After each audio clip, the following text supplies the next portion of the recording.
Hi-oh. Let's see, motion. The mathematical side. We need to talk about some units and symbols, things to understand.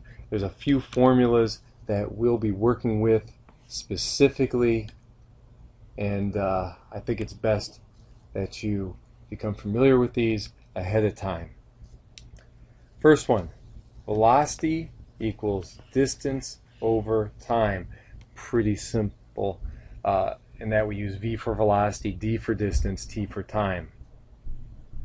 Notice the units. Distance, meters are a distance, and time is in seconds, so we're going to end up with meters per second.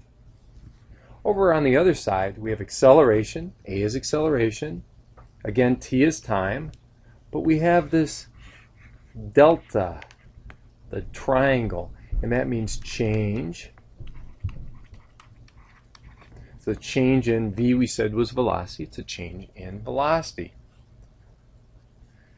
So if we look at our formula, we know velocity is meters per second, right? So put this here, meters per second. And there's divided by, and time is in seconds. So look what our units end up being. Meters per second per second. I know it's kind of a weird unit, and that's okay. We'll develop that more in class. I do need you to realize that it can also be written meters per second squared. Another formula is one I like to call the Queen Mother, and that's this one down at the bottom.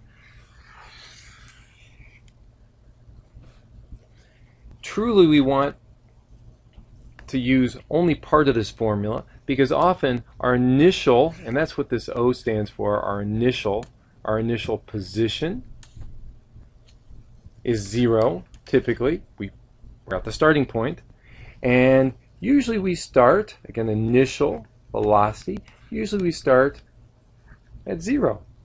We're not moving, typically, not always. So this part of the formula usually gets crossed out, and we're left with this. Our final position is 1/2 a acceleration t squared. These are 3 formulas you should probably commit to memory. It'll make them easier to use. So let's try some of this.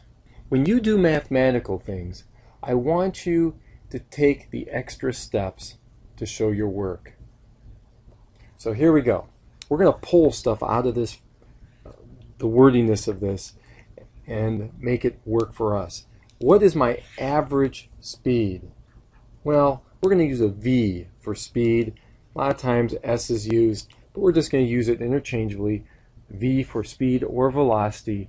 The only difference is one implies direction, so numerically they will be identical.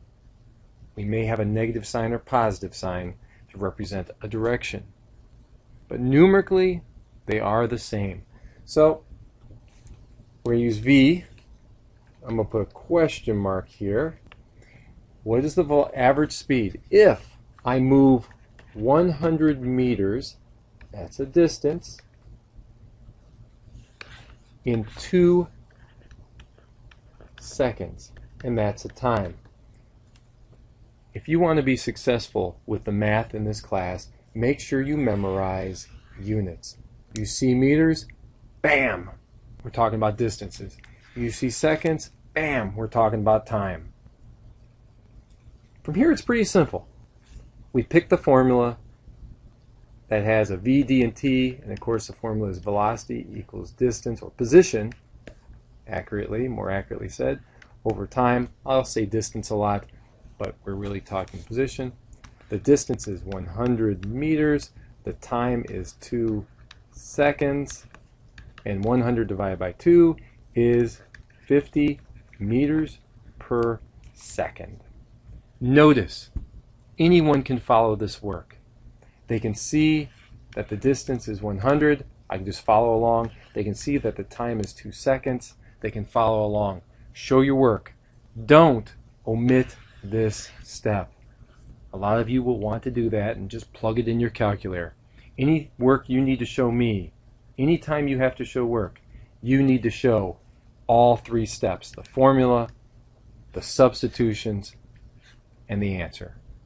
Let's try it again, a little differently. Let's suppose I'm traveling at 2 meters per second. So something is 2 meters per second. Sounds like a velocity, meters per second. I'm traveling. That's what I'm initially doing.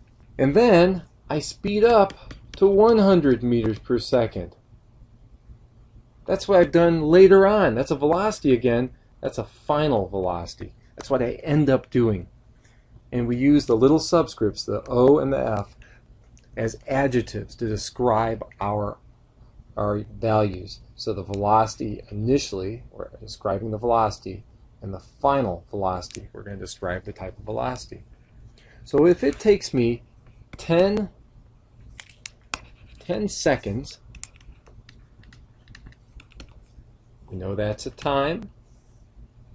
What is my acceleration?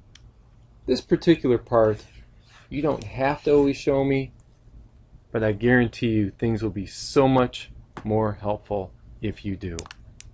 So we have one formula. Acceleration is the change in velocity over time.